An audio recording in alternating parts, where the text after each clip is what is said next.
Hello बच्चों, chemistry class में आपका स्वागत है और मैं हूं आपका केमिस्ट्री टीचर सतीश श्रीवास्तव।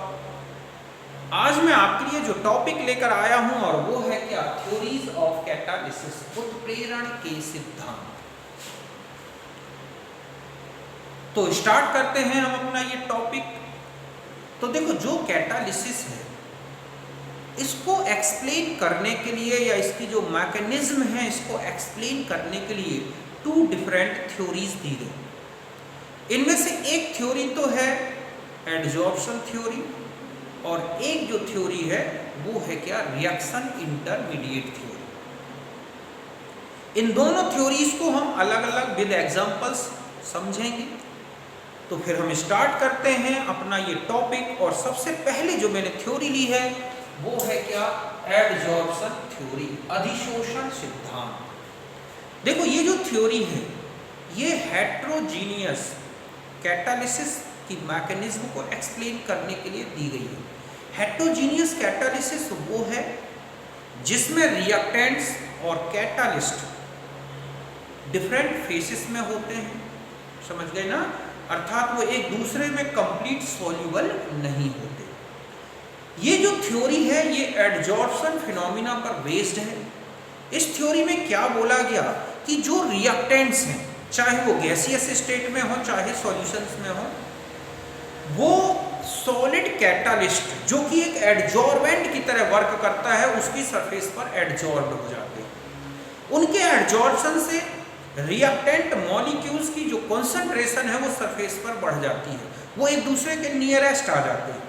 इसके अलावा जब एडजॉर्प्शन होता है तो उसमें जो हीट निकल रही है जिसे हम बोलते हैं एडजॉर्प्शन एंथैल्पी, वो उन रिएक्टेंट मॉलिक्यूल्स को एक्टिवेट करने में यूटिलाइज्ड होती है, जिससे वो एक्टिवेट हो जाते हैं। अब जब एक्टिवेटेड हो गए, एक दूसरे के नियरेस्ट हैं, तो उनके बीच में जब कॉलिजन होता है तो वो एक इफेक्टिव कॉलिजन होता है।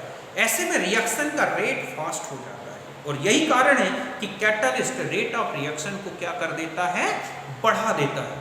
जबकि अगर हम कैटालिस्ट नहीं मिलाते तो ये रिएक्टेंट मॉलिक्यूल्स जो हैं एक दूसरे के पास नहीं आते, उनको उतनी सफिशिएंट एनर्जी नहीं मिलती जो कि एडजॉर्प्शन एंथैल्पी से मिल गई, और ऐसे में उनमें इफेक्टिव कॉलिजन नहीं होता और रेट ऑफ रिएक्शन स्लो रहता। लेकिन कैटालिस्ट ने ये सब कुछ बढ़ा दिया, अर्थात उनके बीच में कॉलिजन बढ़ा दिया, उन्हें एक्टिवेटेड कर दिया, तो ऐसे में रेट ऑफ रिएक्शन क्या हो गया, बढ़ गया। तो यही मैंने एक्सप्लेन किया है कि the reactants in the gaseous और in solution are adsorbed on the surface of solid catalyst, मतलब adsorbent, the increase in the concentration of reactants on the surface and adsorption enthalpies utilized in activation of reactant molecules, as a result increase the effective collisions and increase the rate of reaction। समझ गए बच्चों कि इसके अनुसार अभिकारक जो है गैसीय विलयन अवस्था में उत्प्रेरक की सतह अधिशोषित हो जाता है, मतलब अधिशोषक है जो पर अधिशोषित हो जाता है और इससे अभिकारक सांद्रता सतह पर बढ़ जाती है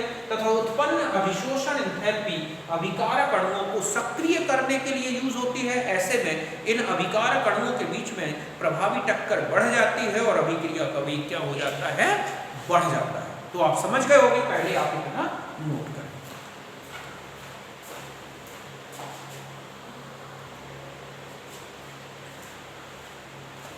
अब देखो, ये जो कंप्लीट एडजॉर्प्शन जो मैकेनिज्म है हेट्रोजीनियस कैटालिसिस की, वो 5 स्टेप्स में कंप्लीट होती है। देखो कैसे, पहला होता है diffusion of reactants on the surface of catalyst, मतलब सरफेस की कैटालिस्ट पर जो रिएक्टेंट मॉलिक्यूल्स हैं वो आके क्या हो जाते हैं, डिफ्यूज्ड हो जाते हैं, उसके चारों तरफ उसमें सरफेस पर फैल जाते हैं। समझ गए बच्चों कि जो अभी उत्प्रेरक सतह है वहां पर अभिकारक अणु आके क्या हो गए, फैल गए, डिफ्यूज हो गए। अभी मैं इसको डायग्राम से समझाता हूं। दूसरा होता है adsorption of reactant molecules on the surface of catalyst. अब डिफ्यूज हो गए, फैले, फिर उनका क्या शुरू हो गया, एडजॉर्प्शन, वो सरफेस पर क्या होना शुरू हो गए, एडजॉर्ब होंगे। अब जब एडजॉर्ब होंगे तो उसमें हीट भी निकलेगी और जो रिएक्टेंट मॉलिक्यूल्स हैं उनकी कॉन्सेंट्रेशन सरफेस पर क्या हो गई, इंक्रीज हो गई। फिर जो थर्ड स्टेप है फिर है occurrence of chemical reaction on the surface of catalyst. अब जो मॉलिक्यूल एडजॉर्ब्ड हुए सरफेस में, वो एक्टिवेटेड हो जाते हैं एडजॉर्प्शन एंथैल्पी के कारण। अब उनके बीच में क्या स्टार्ट हो जाती है, केमिकल रिएक्शन। समझ गए बच्चों कि सतह पर अभिकारकों का अधिशोषण हो गया, फिर उत्प्रेरक की सतह पर रासायनिक अभिक्रिया होने लगी।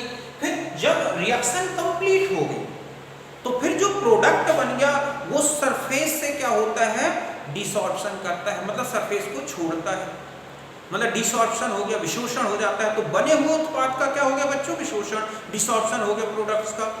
और फिर फिफ्थ पॉइंट होता है, अब जो सरफेस से जो प्रोडक्ट डिसॉर्प्शन हुआ है जिसका, वो सरफेस को छोड़कर बाहर टोटल आ जाता है, सरफेस को फ्री कर देता है, मतलब उसका डिफ्यूजन हो जाता है, ताकि वो जो सरफेस है कैटालिस्ट की दोबारा किसके लिए, रिएक्टेंट मॉलिक्यूल्स को एडजॉर्ब करने के लिए रीजनरेट हो गई, फिर से फ्री हो गई, अवेलेबल हो गई। समझ गए ना। तो यही मैंने लिखा है कि डिसॉर्प्शन ऑफ रिएक्शन, ठीक है, product from the catalytic surface, मतलब प्रेरक सतह से उत्पाद का मिश्रण, ठीक है, और फिर क्या हो जाता है, विसरण नहीं, विशोषण, ठीक है, ये क्या कहलाएगा, विशोषण, हट जाना, मतलब डिसॉर्प्शन। और फिर क्या होता है, वो प्रेरक की सतह से, मतलब diffusion of product away from catalyst surface, thereby catalyst surface available for again adsorption of reactants। इस तरह से उत्प्रेरक की सतह उत्पाद का से विस्तृत हो जाती है, ताकि उत्प्रेरक सतह पुनः अभिकारक अणुओं को अधिशोषित करने के लिए उपलब्ध हो जाती है। तो कुल मिला के 5 स्टेप होते हैं, समझ गए ना। तो ये 5 स्टेप्स में ये कंप्लीट होता है एडजॉर्प्शन थ्योरी के अनुसार मैकेनिज्म। मैं आप इनके डायग्राम से समझाता हूँ, पहले आप इसे नोट करें।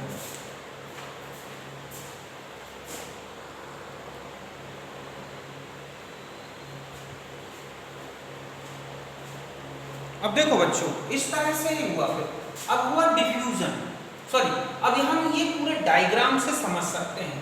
यहाँ पर सबसे पहला है, ये है रिएक्टेंट्स और ये है कैटालिस्ट की सरफेस, जो कि एडजॉर्बेंट की तरह है, और ये क्या है, एडजॉर्बेंट। अब इनमें ये सरफेस पर डिफ्यूज्ड हो गए, कौन, रिएक्टेंट्स मॉलिक्यूल सरफेस पर क्या हो गए, फैल गए, डिफ्यूज्ड हो गए। फिर इनका क्या शुरू हो गया, एडजॉर्प्शन। तो इस तरह से ये सरफेस से पार्शियली बॉन्डेड हो गए, ठीक है। जो ये है कीमोसॉर्प्शन, ये कौन सा है, केमिकल एडजॉर्प्शन, समझ गए ना। ये जो है केमिकल क्या है, एडजॉर्प्शन, और इस तरह से सरफेस पर ये एडजॉर्ब। अब क्या हुआ कि जो हीट निकली, एक्टिव हो गए इनके बीच में, अब क्या शुरू हो गया, इनके बीच में एक रिएक्शन इंटरमीडिएट बनना शुरू हो गया, और इस तरह से ये जो मॉलिक्यूल्स हैं, रिएक्टेंट के मॉलिक्यूल्स हैं, वो एक दूसरे से क्या हो गए, पार्शियली बॉन्डेड हो गए। तो ये जो बन गया सरफेस पर एक प्रकार का रिएक्शन इंटरमीडिएट बन गया, पार्शियली जो हो गए, ठीक है, ये क्या हो गए, पार्शियल बॉन्डेड। अब इसके बाद इनके बीच में कंप्लीट रिएक्शन हो गई, और इस तरह से क्या बन गया, ये प्रोडक्ट मॉलिक्यूल्स, क्या बन गए, ये प्रोडक्ट मॉलिक्यूल्स। अभी ये सरफेस पर थोड़ा सा एडजॉर्ब रहते हैं, लेकिन अब क्या स्टार्ट हो जाता है, इनका डिसॉर्प्शन, और ये सरफेस छोड़ के बाहर हो जाता है। मतलब ये है कैटालिस्ट की सरफेस, तो इनसे जो प्रोडक्ट मॉलिक्यूल्स हैं उनका डिसॉर्प्शन हो गया, तो ये कैटालिस्ट, अभी सरफेस टोटल खाली नहीं हुई, अभी ये यहाँ पर डिसॉर्प्शन है। फिर इनके बाद क्या होता है, डिफ्यूजन, मतलब ये सरफेस पे टोटल बाहर हट जाते हैं, और इस तरह से हम कहें कि ये प्रोडक्ट हट गया, और ये जो कैटालिस्ट की सरफेस है ये फिर रीजनरेट हो गई, फ्री हो गई। अब ये फिर क्या करना शुरू करेगी, रिएक्टेंट मॉलिक्यूल्स को फिर वही एडजॉर्ब कर लेगी, फिर यही पूरा जो है साइकिल चलेगा, और इस तरह से बार बार। तो आप समझ गए होंगे, पहला डिफ्यूजन हुआ, कैटालिस्ट की सरफेस पर डिफ्यूज्ड हो गए पार्टिकल्स, रिएक्टेंट्स मॉलिक्यूल्स, एडजॉर्प्शन शुरू हुआ, ये एडजॉर्ब हो गए। एडजॉर्ब के बाद इनमें क्या हुआ, पार्शियली बॉन्डिंग हुई, और इस तरह से एक रिएक्शन इंटरमीडिएट बन गया, रिएक्शन हो गई कंप्लीट, ये प्रोडक्ट मॉलिक्यूल्स बन गए अभी जो सरफेस में बने हुए हैं, अर्थात इनका केवल डिसॉर्प्शन हुआ है, अभी डिफ्यूजन नहीं हुआ। फिर इसके बाद डिफ्यूजन हुआ और सरफेस से टोटल हट गया और सरफेस रीजनरेट हो गई, फिर ये यहीं पहुंचे, और इस तरह से बार बार साइकिल चलेगा। तो कुल मिला के क्या होगी, रिएक्शन में सारा जो रिएक्टेंट्स है वो किस में कन्वर्ट हो जाएगा, प्रोडक्ट में। यहाँ तक आप अच्छी तरह से समझ गए होंगे, तो आप इसे नोट कर लें। अब हम मिलते हैं नेक्स्ट वीडियो में, जिसमें हम लेंगे रिएक्शन इंटरमीडिएट थ्योरी, ठीक है। आप इतना यहाँ तक समझें, फिर हम अगली जो थ्योरी ले रहे हैं वो है रिएक्शन इंटरमीडिएट थ्योरी। तो मिलता हूँ मैं नेक्स्ट वीडियो में, तब तक के लिए bye, see you again, thank you.